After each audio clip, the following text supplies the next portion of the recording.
Hi, my name is Susan Golubock, and I am autistic, retired occupational therapist. And I would like to introduce to you the concept of motivation as it involves autistic individuals.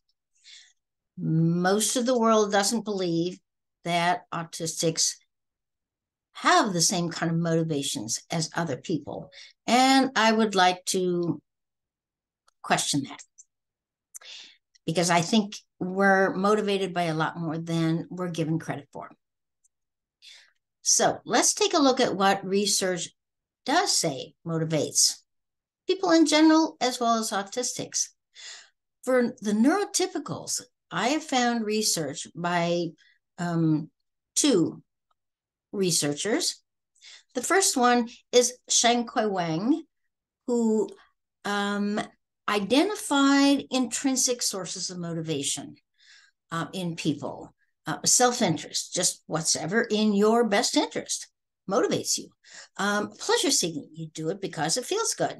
Escape, you do it because you want to avoid something that doesn't feel good. Satisfaction, you just like the end result of whatever it is you do. Or common interest. I see other people doing it, and so I'm interested and motivated to do it myself.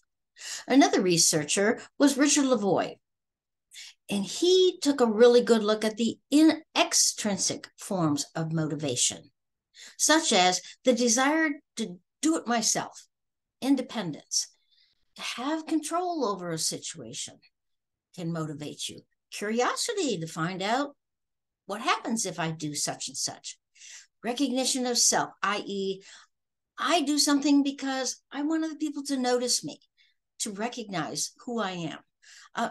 Sociability, I do it because I just like being with other people, or I want their attention, or maybe I want to be acknowledged as having a special skill in a certain area, or just the need to belong. I want to fit in somewhere. All of these things are sources that researchers have suggested motivate typical people. Let's look at what research has said motivates autistic people. This comes from the applied behavior analysis therapy, which makes the assumption that what motivates autistic individuals are, first of all, access to tangibles, something we really want that's important to us, sensory stimulation, and they look at it as an autonomic need, i.e., we have a need for sensory information input. Escape, which is matches up with what other people do.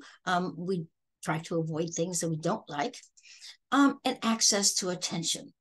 As you notice, they've picked a few that are similar to what researchers say motivates typical people, but they seem to have ignored all the rest, like that doesn't apply. And I question that. So let's take a look at other researchers who have tried to look at autistic sources of motivation, and they established a special interest motivation scale. This was an Australian research study. They had 20 items. It was self-administered, and they compared autistic and non-autistic's level of motivation in each of these 5 categories: personal life values and goals, special interest and knowledge, prestige, engagement and flow, and achievement. And the results that they found were that individuals with autism were more motivated by special interest and knowledge and engagement and flow than non-autistics, which is probably no surprise. We are all aware that we tend to, because we're very detail-oriented, we delve very intensely into whatever is of special interest to us at any given time. The engagement and flow was interesting, though, because once we're involved, we don't like being interrupted, or we at least want to be able to spend as much time as we like. And if we have to stop, be able to just simply pick it back up again. That's meaningful. We don't deal well or not motivated by time limits. So keeping that in mind, unfortunately, the programs that are out there now for autistic individuals tend to look at anything to do with our special interest because we get so intensely involved and dislike being interrupted or made to stop, are considered a hindrance to our development, to what they want us to learn. In 2005, it was interesting. Christy Patton Cohen, who is now the chair of the Department of Occupational Therapy in New York University, interviewed 60 adults with autism and discovered for herself the importance of building on autistic interests. She actually stated special interests are one of the most common characteristics of people with autism. Historically, some interventions for autism have tried to limit them or use them largely as a reward for good behavior, which is true. But many people with autism consider these interests to be an important strength and a way to relieve stress. Some even expand on them to create a successful career. And this is, it speaks about us. Why hasn't this been picked up by other people? Let's take a look at what actually motivates you as a person. And I pulled together everything that research has shown, and I'm allowing you to discover for yourself what really is motivating to you. Are your sources of motivation similar to or different from others? Let's explore it. When it comes to intrinsic motivators, I'm going to ask you to rate yourself as far as self-interest, i.e. the desire to meet your own personal needs or wants, as very little, sometimes, or a lot. Do that for each of the other intrinsic motivators. Score yourself. Pleasure-seeking, the desire to do something just because it feels good. Common interest, the desire to have or do what you see others have or do. Satisfaction, the desire to achieve a desired outcome, to learn, create, cause something to happen. How much does that motivate you? And finally, escape. How often are you motivated to get out of a situation because it isn't pleasant, it isn't welcoming to you, it's not motivating? How often does escape motivate you when it comes to engaging in activities? Then let's look at some of the extrinsic motivators. Rate yourself again. How motivated are you? Very little? Sometimes a lot. Start with acknowledgement, the need to be recognized for your accomplishments, the effort that you put into things. Sociability. Are you a person who prefers to be alone, likes to be helpful? You prefer people rather than being alone. You like to be helpful. You share interests with other people. You're outgoing. How much does sociability motivate you?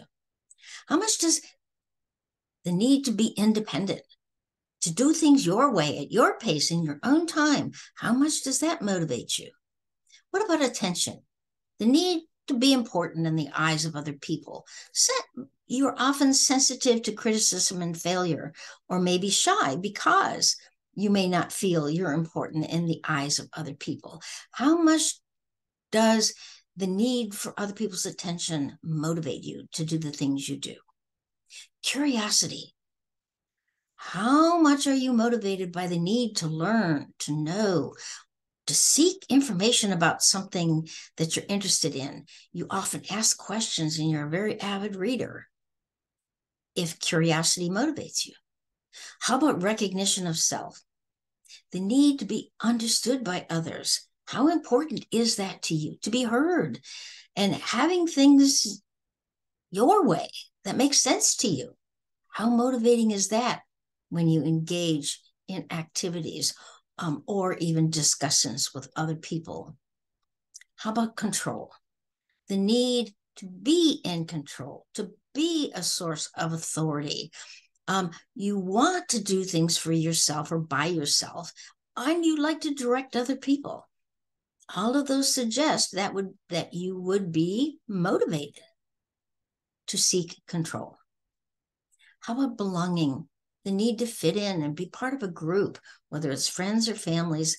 You typically would be a very agreeable, cooperative person if you are strongly motivated to belong. Then I want to challenge you. These are areas that research has not specifically tapped into, although it does include some of the things that I did mention already. Personal sources of motivation, i.e., are there certain people in your life that you see on a regular basis because you want to? You're motivated to interact with them. How about what I call non-people or nature? Animals, fish, insects, plants, whatever it is, a non-human that's important to you, that's a part of your life. And how motivated are you to interact and do things with and for them? How about your personal beliefs and values that you like to read or think about or talk about? These are things you strongly believe in that are very important to you. How much are you motivated to engage in activities or interact with other people because of this strong beliefs or values? Leisure times that you engage in, enjoy for prolonged periods of time. Music, art, swinging, any activity that you do during your leisure time. How motivated are you to be able to have the opportunity to do those things and spend time? How about objects or foods that are particularly meaningful to you? You like to look at them, do things with them, or you just like the feel, taste, smell of them. There's something of value, or maybe they remind you of a person or an event that was important to you. Are there any objects or sources of food that you are very attracted to, and how much do they motivate you to seek them out? How about specific topics? Now, this comes under those special interests that you spend time learning and often seek to share with others. How motivated are you to engage in activities that involve those specific topics? And the last one are tools that you find particularly meaningful and useful in your life, that when you want to relax or learn about something, this is your go-to tool that you use, whether it's a computer, your tablet, a particular app, TV programs, books, magazines, etc. How motivated are you to learn or use these tools because they're so meaningful to you in your life?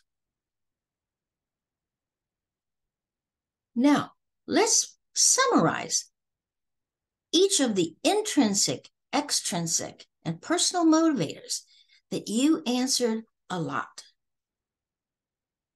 List them on this sheet, and you will be given a handout that you can download so that you can have a physical piece of paper in front of you to score and refer back to, and where you can put these answers for yourself. Because the things that you score a lot are definitely your strengths that you need to cultivate and share with the world.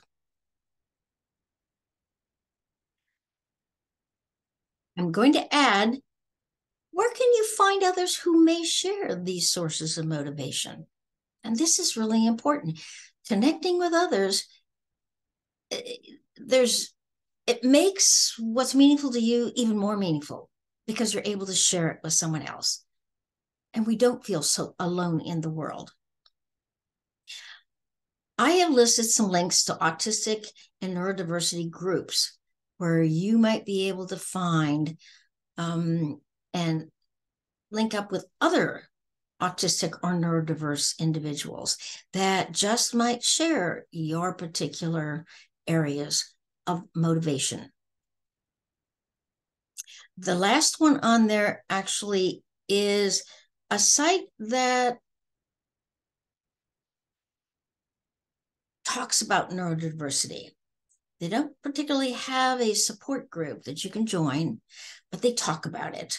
And I think I put it in there just because they often introduce other people that are autistic or neurodiverse that you can not feel quite so alone about, because you'll discover you do share interests with them. I'm presenting this as part of Making Sense of Autism. We do offer individual coaching. We also provide training modules for professional schools or groups that want to learn how to best support autistic individuals. Thank you for attending this, and I'm hoping you will also look at a subsequent to this presentation on how you might find other people that do live with and near you, that you can connect with, that you can share what your sources of motivation are, and figure out what kind of activities that you could do together that would feed that need that each of you have, that source of motivation that you both share. So I'm looking forward to seeing you with that presentation. Take care. Thank you very much.